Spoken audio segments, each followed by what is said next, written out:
Craig, tell me about Boundaries by Cloud and Townsend and how that applies to the lives of men in Intercept.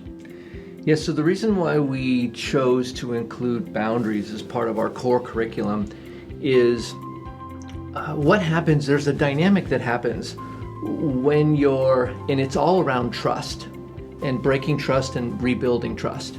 And so there's a lot of assumptions that we make when we move into a marriage situation. You're probably not going to marry someone that you don't trust. It's probably not even something you really think about, because you have trust established and you're getting married to someone and trust is there. It's not even a freely gift that was given, it's just an assumption. And then as you're going through life and you assume that, oddly enough, you hope for possibly and assume that you're never going to have your heart broken or you're never going to be disappointed. But at a certain point, because men are coming to Intercept and they've made choices to choose destructive behavior, typically in a sexual way, but other ways too, that it can wound that relationship. And this is a natural function of what happens from what I've seen, is you go from being peers, husband and wife, peers, friendship, trust, everything is there, married, to the husband breaking that trust. And what happens in a natural response for the woman is she goes from being a peer to being someone who doesn't want to get hurt. And so she takes on the role of more of a mom. And the husband, because he was the one that offended, made those poor choices, he typically takes on the role of a child.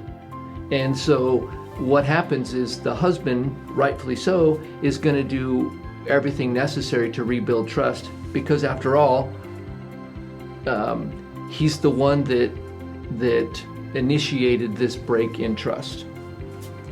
And so what happens is when you stay in this kind of relationship where it's a parent-child relationship, you can't have a healthy marriage. You have to get back to that peers, and it's really challenging for the women because they have to learn to trust, but now they know that their heart can be broken. They know that their husband can break their trust again.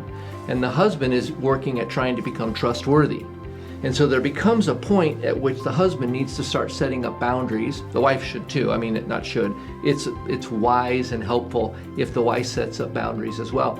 But where you move from the situation where you're subservient to getting back to being peers. The big challenge with becoming peers is that you have to be willing to allow the potential for your heart to be broken again.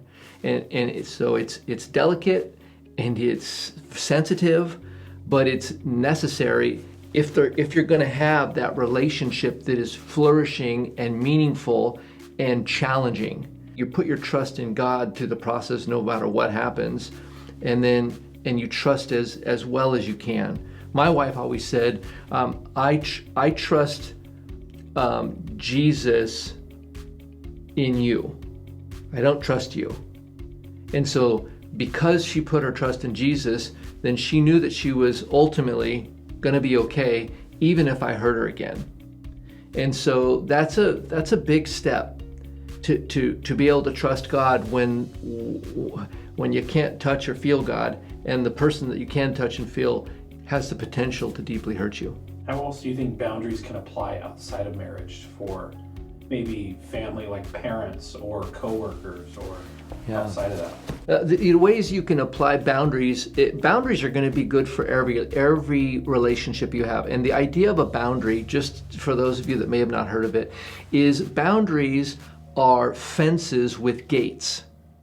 They're not just fences or walls with gates, if you might be. Because if you wall off your heart to everybody and you forget to leave a gate in there, that means nobody's getting in and nobody's getting out. You're stuck, And if you have a wall with a gate, when you have proper boundaries, the doorknob's on the inside, and you choose what comes in and what goes out. That you decide.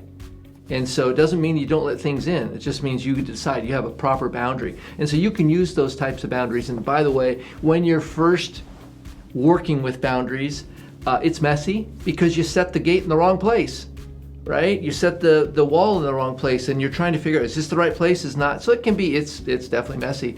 But ultimately, you can use healthy boundaries in all your relationships. One of the ones that it comes to mind is, how do you respect and honor your parents but have a healthy boundary?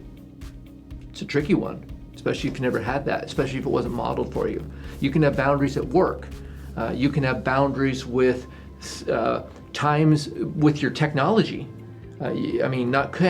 It's wise to have boundaries in a lot of these things, that they're not just a boundary, they're a healthy boundary. And so that's what boundaries is designed to teach us.